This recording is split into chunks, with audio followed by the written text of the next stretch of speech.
একদিন এক গাধা অসাবধানবশত একটি কুয়ার ভিতরে পড়ে গেল।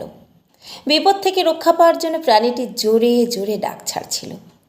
গাধার মালিক গাধাটিকে উদ্ধারের জন্য কিছুক্ষণ নামমাত্র চেষ্টা করল।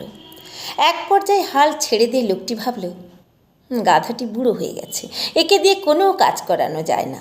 কুয়োটিও শুকিয়ে গেছে, এখান থেকে পানি তোলা যায় না।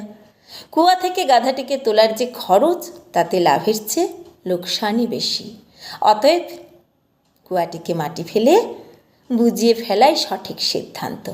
যেই কথা সেই কাজ। কুয়া ঢেকে ফেলার জন্য সে গ্রামবাসীদের ডেকে আনল।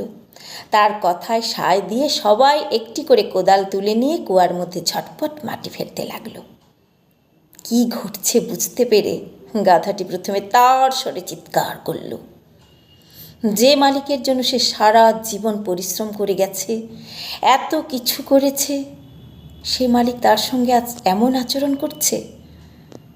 গাধাটির চোখ দিয়ে দুফোঁটা অশ্রু গড়িয়ে পড়ল। এরপর ঘটল আসল ঘটনা। সবাইকে অবাক করে দিয়ে গাধাটি প্রতিবার নিচে মাটি ফেলার সাথে সাথে সেটা গা থেকে ঝেড়ে ফেলে সেই মাটির উপর চড়ে বসতে লাগলো। খুব শীঘ্রই সবাই দেখল গাধাটি কুয়ার মুখে পৌঁছে গেছে।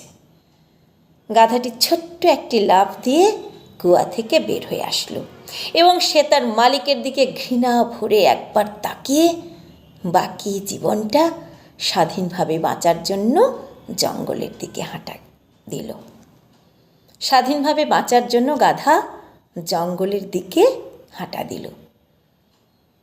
ভালো লাগলো গল্পটি, তাই পাঠ করলাম।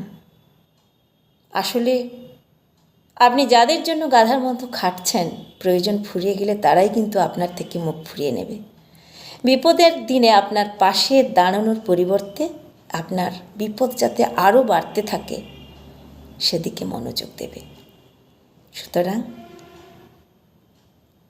নিজের মতো করে বাঁচাই সঠিক সিদ্ধান্ত, এবং সেই বাঁচার জন্য বুদ্ধি প্রয়োগ করতে হয়। বিপদের দিনে মাথা ঠান্ডা রেখে বুদ্ধি প্রয়োগ করতে হয়। নমস্কার।